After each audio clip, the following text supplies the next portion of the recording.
I'm Melissa Shanahan, and this is the Law Firm Owner Podcast, episode number 210.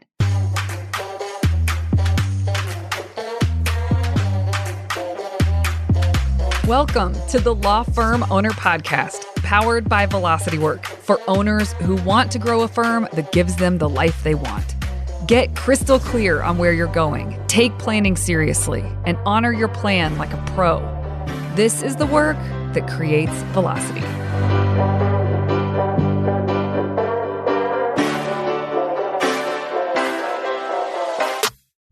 Hi, everyone. Welcome back to this week's episode.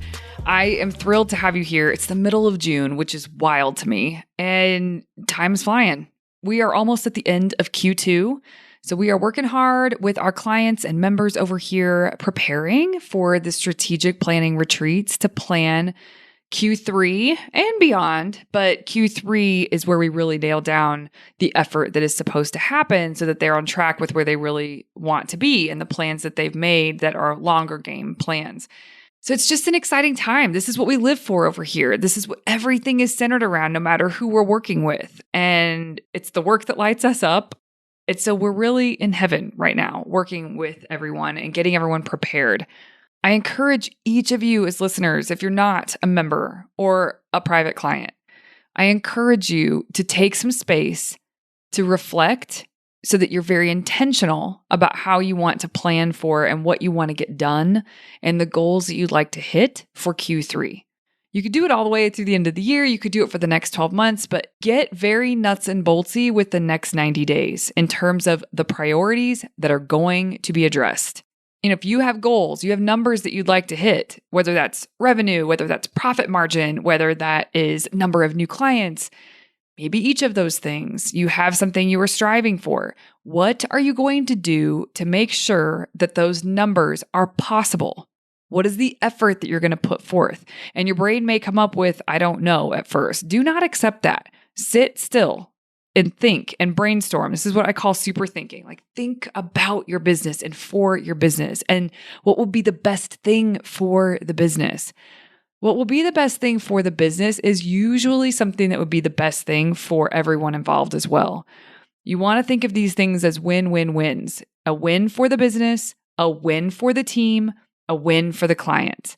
And team, that includes the owner. So really think through what it means, what it would look like to focus on things that would produce an outcome that would be a win-win-win across the board and help get you closer to where you want to be. All right. So do that for yourselves. If you're with me, we take care of that for you. We facilitate all of it. If you are not in my programs or working with me in any way, then do this for yourself. Take the space. Go for progress, not perfection. It may not be perfect. You may not know exactly how to do this for yourself in a way that's truly productive, but trust me, sitting down to give focus to this and just being very intentional with this and a bit of space geared towards it will go a long way instead of just running into the next quarter. So finish out this quarter strong and be very intentional about the beginning of the next quarter and what that means for you and for your firm. All right, today we are covering something that I call internally inside of my company, answer meetings. When I talk to clients about answer meetings that we host internally, their eyes light up and they realize, oh, we need something like that. And so clients that have instituted what I'm going to share with you today have experienced the same meaningful, productive outcomes that I have internally inside of my company. So I'm going to share it here on the podcast. Hopefully it provides a bit of inspiration on how to address some things that may be happening inside of your organization that you want to get your hands around and find solutions for. Well, let's start with what is an answer meeting.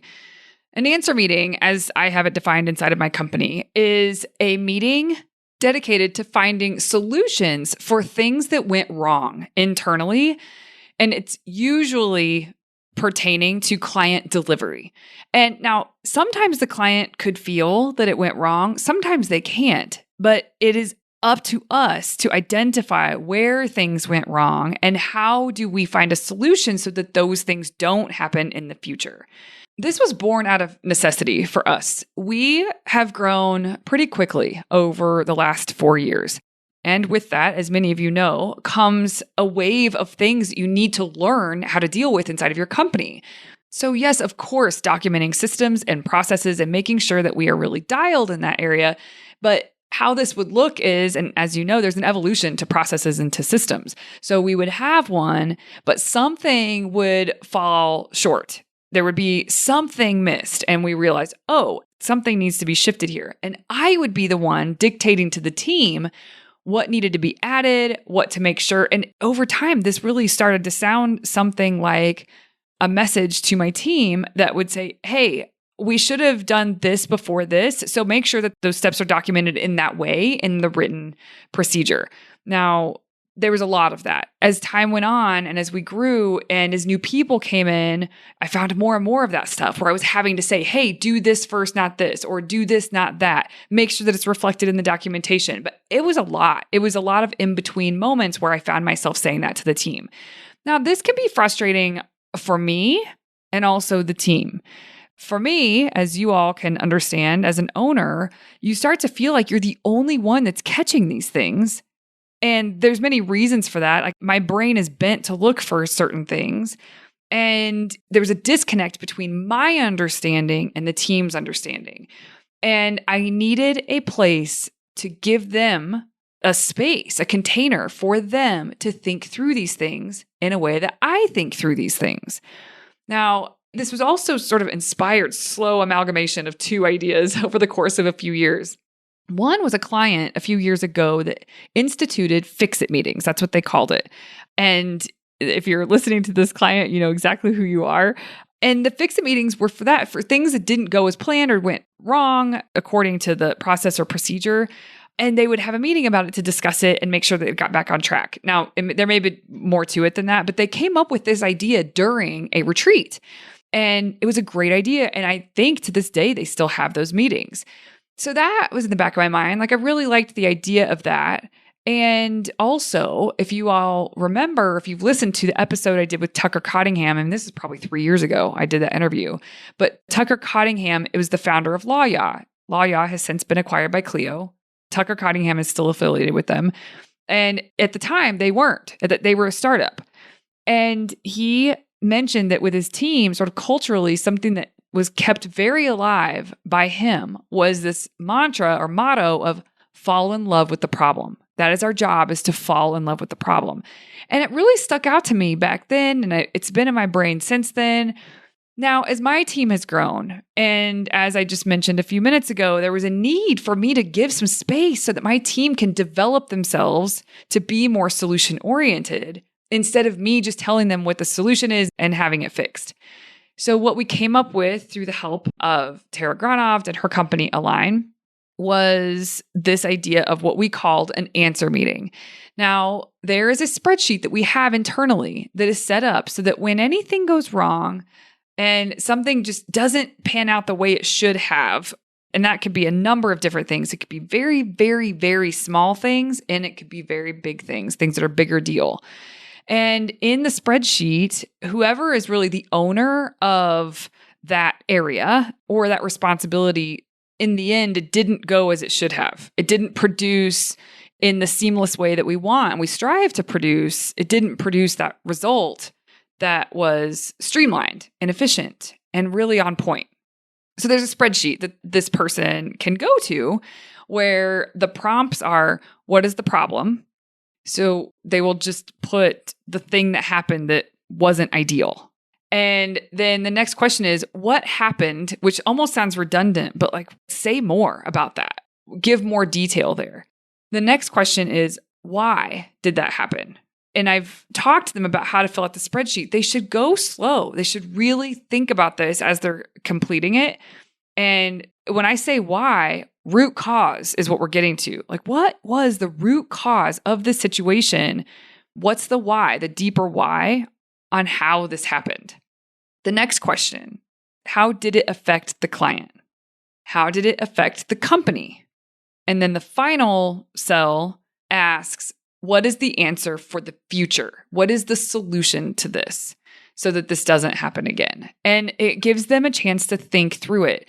The reason that we started doing this was because they would jump to solutions without thinking through things in this way. And so the solution was cheaper, if that makes any sense. Like it wasn't as deep, it wasn't as well thought out. It was quick, but sometimes that's not always the best thing. Really thinking through this and getting underneath the problem and understanding the problem can be very useful with coming up with the right solutions for this instance so that it prevents it moving forward. And the act of thinking through this has done a few things for my team and for my company that has been, from my perspective, pretty profound. The main benefit, the main miracle, that's what it feels like, that came out of this was that it fosters solution-oriented thinking for my team.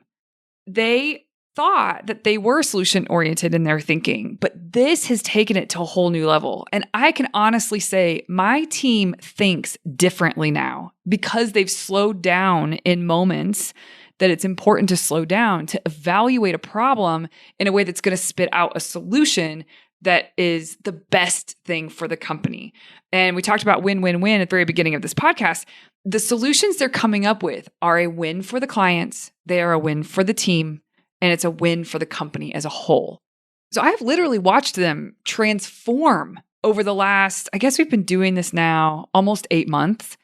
It has transformed, and it was a bumpy road to start, which I will talk about that in just a moment. But they do think differently now in how they approach their work. And they certainly think differently in how they approach these issues as they arise. They're faster at it, they are better at it, and the solutions that they come up with are higher quality. The second byproduct of doing these meetings and them getting better at thinking about solutions is the confidence that it has given each team member. I've watched their confidence levels rise over the last 8 months. And that also helps quite a bit with their output and their productivity and their delivery on products and how well they work together. They tee each other up even better than they were. And I think they did a decent job of that before. So all of this to say that these meetings have changed how my team thinks. And because it's changed how they think, it's changing how they work. Now, we're not at some peak perfection. I don't know that we'll ever be there, but the improvement has been significant. And as an owner, oh my gosh, that feels so good. It feels like progress in the direction that I always wanted progress, but I couldn't quite figure out how to get it. Everything moves so fast. You know, as you grow and you're trying to keep up with the growth, you get busier. Things feel busy. I don't love to use that word, but that is how it feels. There is more to handle with the same amount of time, and you are balancing hiring with that. And we hire proactively. Like, we don't tend to wait until we really need someone. We are proactive about hiring, and the pace still quickens. And so as the pace quickens and as you do get busier, things go wrong sometimes. It's impossible to have an organization where that isn't true.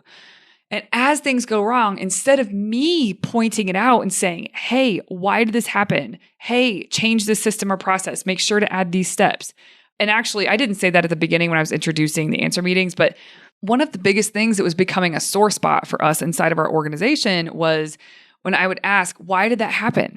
And that is hard for a team to answer when they don't have a mind for thinking through things with root cause analysis and thinking through solutions. So really, I mean, I was asking that question a lot, and I was the only one asking that question. That's what it felt like from an owner's perspective. I was the only one asking that question, and it put people in a pretty defensive position. Even though that wasn't my agenda, that's what was happening.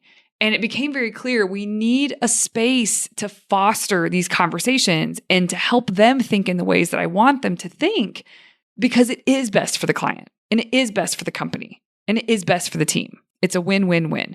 And so, you know, because of inspiration over a couple of things over the last few years, plus our work with Tara Granov, this was our answer to this pain point we were experiencing, and we called it the answer meeting. And we were having it once a week when we first started. Now we tend to have it bi-weekly, sometimes even less, depending on if there's not much on the list or hardly anything on the list, then we just wait and we have them once a month. Or if I'm leading a lot of retreats because it's retreat season, sometimes we have them once a month at that point, but it's fine. It doesn't feel like we need them more. We're having them at an appropriate cadence for our company, and they're so healthy. Now, I will say that it didn't always feel good to have these. So at the beginning, it was a little awkward. We were adjusting to having these conversations. And I recently had a team member, Laura, shout out to Laura. She's our private client coordinator. She shared in a retreat with a private client when we were talking about this because the client was going to institute this into their firm. And she shared that at first for the team, she felt like from her experience, it was awkward because she was experiencing some shame showing up to talk about a mistake that she had made and talking through the solution. It almost felt like there was a light being shown on her mistake, and she wasn't exactly sure how to feel about that. It felt awkward and embarrassing. And I felt that too. It was a little awkward at the beginning because we weren't used to moving through things in this way. They were not used to thinking about things in this way, like slowing down to answer these kinds of questions. That is not how they were operating. And so for them to do that, it made them dissect and fall in love with the problem, really get to understand what the problem was so that we can come up with a solution that makes a lot of sense. And as they practiced it, she did share also with the client that quickly she began to love these meetings because our team is really supportive of one another. And so these meetings become a place to help you sort through it. You do your best to answer those questions prior to the meeting. But then once you have done that, you can also have input from the team. And the team has great input for one another. They have ideas. And so they come up together with ideas for solutions that may be the best answer for the mistake that was made, so that moving forward, we don't experience the friction that we did experience prior. And I loved listening to her talk about these meetings. I sat back and I was watching her talk to the client about it, and the client was really into the conversation. I was like, wow, everything she's saying is true. I hadn't heard that from my team's mouth, but I have certainly seen the byproducts, the positive, meaningful byproducts of having these answer meetings, which is what I said earlier, increased confidence, and they are more solution-oriented in their thinking. And I'm just proud of them for that. And I'm proud that we do these meetings. They have changed how we move through issues in a really beautiful way, in a productive way. To me, productive is beautiful, and not productive as cranking out work. Productive as in healthy. That's what I mean by productive. It brings us closer together as a team. It fixes something for real, fixes something. We get underneath issues, and we all feel typically really connected as we leave those meetings. Now, as an owner, I've got to tell you, having these meetings has changed my anxiety levels. It has reduced my anxiety greatly because I know that these things are being taken care of. And I trust the process that we have in place in order to manage mistakes really well so that we come out on the other side better for it. Before, it felt like it was all on me, and my team did not want me to feel that way, but that is the way it felt to me. And now it feels like we have a container, a space where I can trust that these things are going to be addressed. I don't have to remember to keep it in my head. I don't have to remember to follow up to make sure that they did X, Y, and Z. I don't even need to be the one to tell them to do X, Y, and Z anymore, like on how to manage the mistake that happened.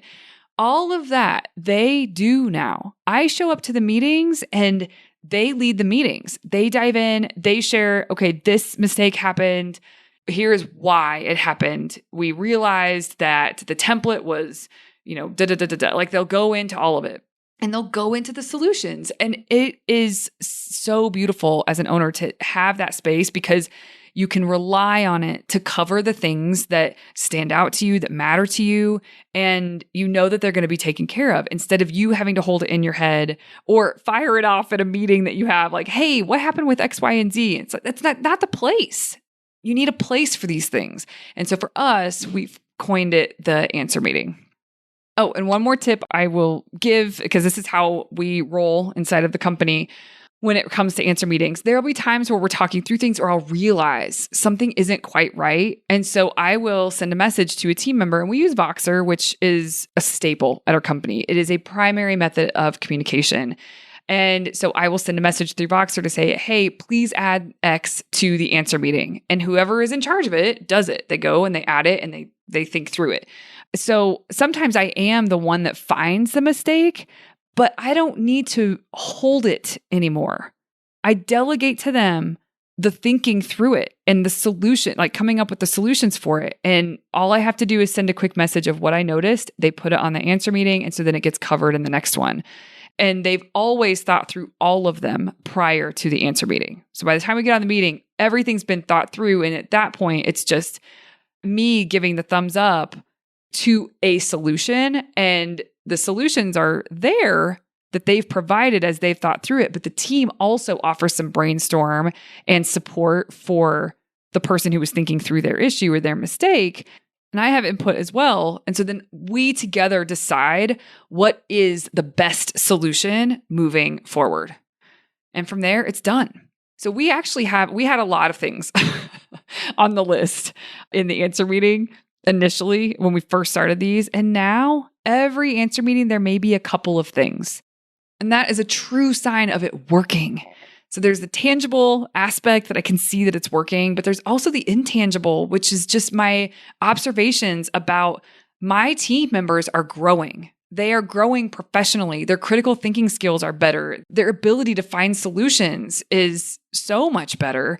And their confidence has gone up. Everything is improved because of these meetings. And so that's why I'm doing the podcast episode on it today, is because something that impactful inside of my company, private clients are also instituting it into their firms and noticing really positive changes there. So I'm sharing it on the podcast so that you can take some of this information or be inspired and create this inside of your firm in your way, in a way that works for you. Maybe you call it something different than the answer meeting. Maybe there's an extra question on the sheet that people have to fill out.